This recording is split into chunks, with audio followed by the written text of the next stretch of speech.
What's up, nail geeks? I am back with Hella Handmade Creations November 2020 polishes to show you guys. I have 5 of this month's contributions to the shop and they are so lovely. So let's dive right in. First up is by Danny Viana. This is Journey to the Past, described as a gray leaning green Crelly base with aurora shimmer and iridescent flakes. This is part of her mixtape series. Price is $12 and there's a cap of 100 bottles. So per usual, this brand has always wonderful type of creamy smooth formulas. I think this one leans just a touch more on the jelly side and is really going to depend on your nail length depending on if you wear it at 2 or 3 coats.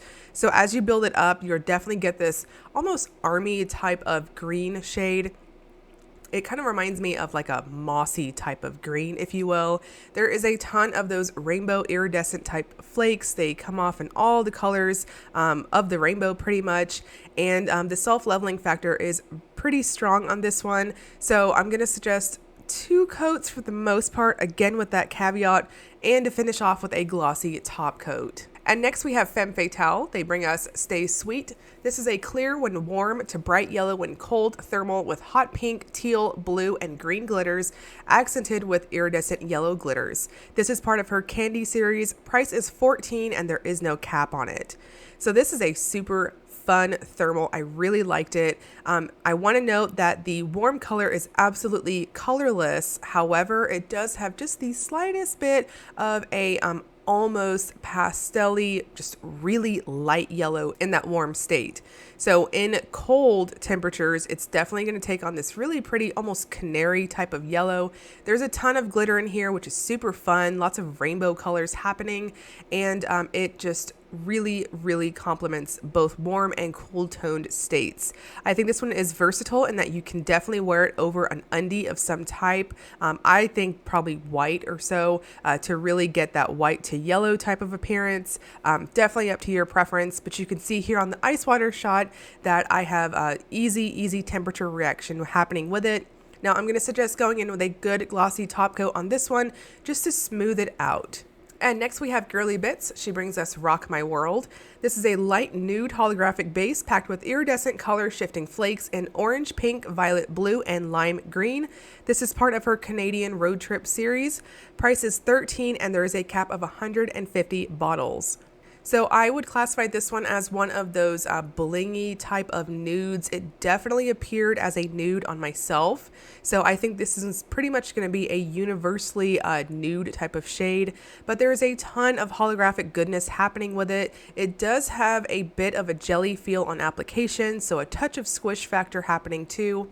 And it builds up very quickly to opacity. I think most are going to be just fine at 2 coats, but if you polish super thin or you have much longer nails than me, then you might need a 3rd coat. So I finished off with a glossy top coat on it, and it really helps those iridescent flakes to pop in their color roll.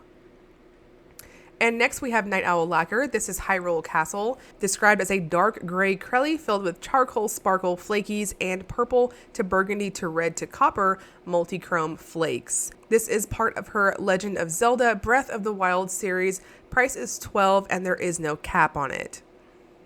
So this has a very Crelly-like feel. I do think it leans just a touch more on the jelly side. It's very smooth on the brush strokes, and I like that the flakes are in just a ton of different sizes. So it's almost like this super shredded-like effect.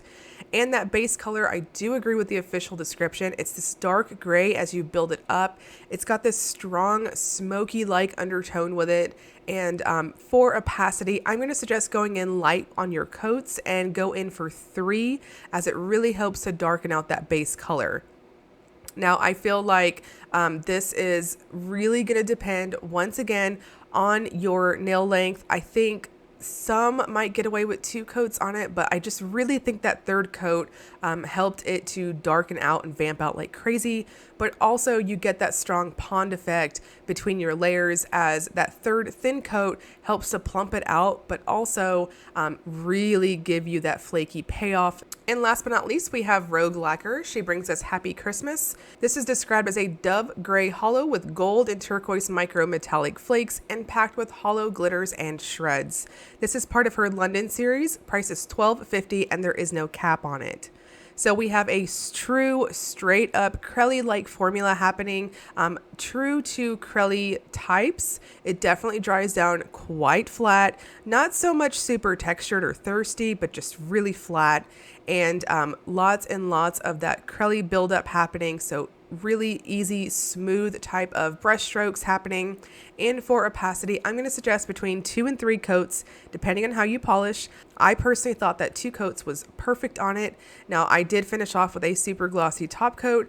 Now, the website for Hella Handmade Creations is currently open for viewing and preview, so you can see these along with many others that are going to be available this month. The shop will go live November 14th at 12:01 a.m. Eastern Time and will run on pre-order until November 21st at 11:59 p.m. Hawaiian time. I will link all of this and break all of this down below in the description box, as well as Hella Handmade Creations Facebook group if you want to see additional swatches and the other goodies. And as always, if you enjoyed the video, please like and subscribe. Thank you so much for watching.